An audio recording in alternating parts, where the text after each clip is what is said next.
This is Bright Monday or Easter Monday. In churches all around the world, celebration has commenced.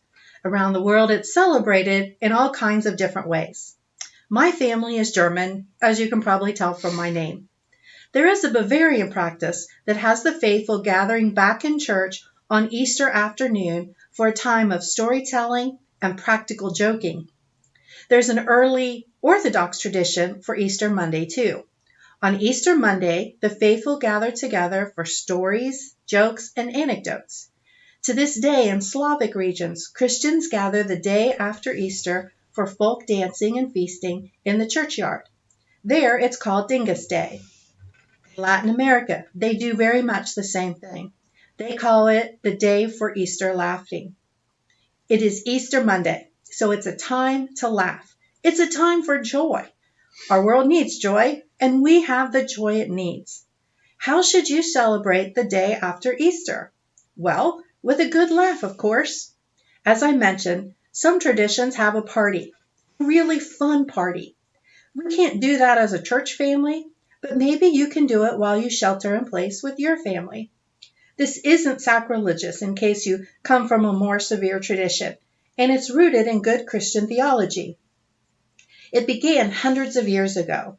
A monk, whose name has been lost in history, was pondering the meaning of the events of Holy Week with its solemn observances of Maundy Thursday, Good Friday, and the astonishing, earth-shaking events of Easter.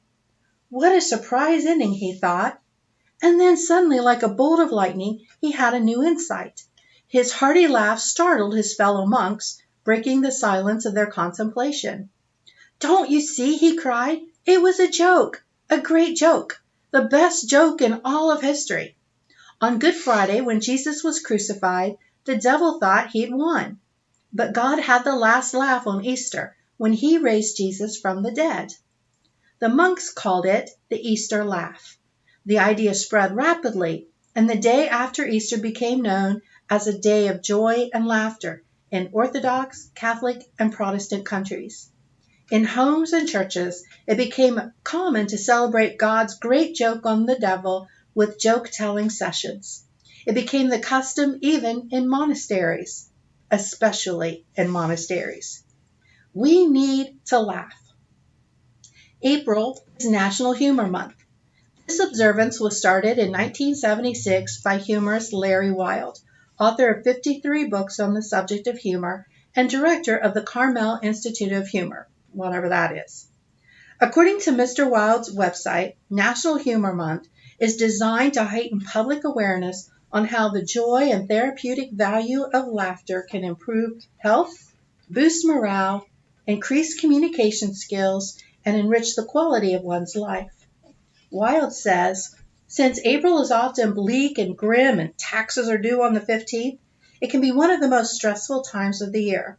Besides, it's the only month that begins with April Fool's Day, a day which has sanctioned frivolity and pranks ever since the 1500s.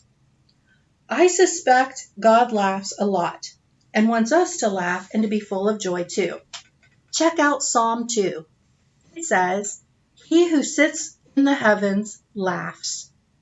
Now, there's no denying faith is a serious matter, and what you believe makes a significant difference in how you live your life. But following Jesus is not only about carrying a cross. It is also about sharing in God's belly laugh at death. We are not accustomed to thinking of going to church for a good laugh, but to miss the merriment of the gospel is to miss out on the life and the lift it gives us in this life long before we see the grave.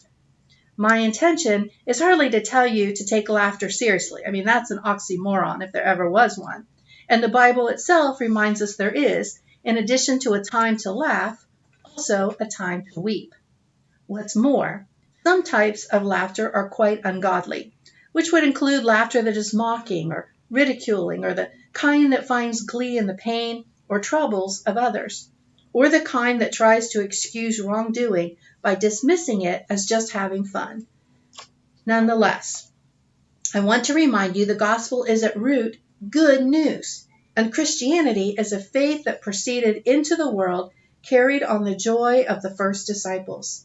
May this be a day of great joy for you, Celebrate, have fun, have a party with peeps and brightly colored eggs, tell jokes, and celebrate God's joke on death.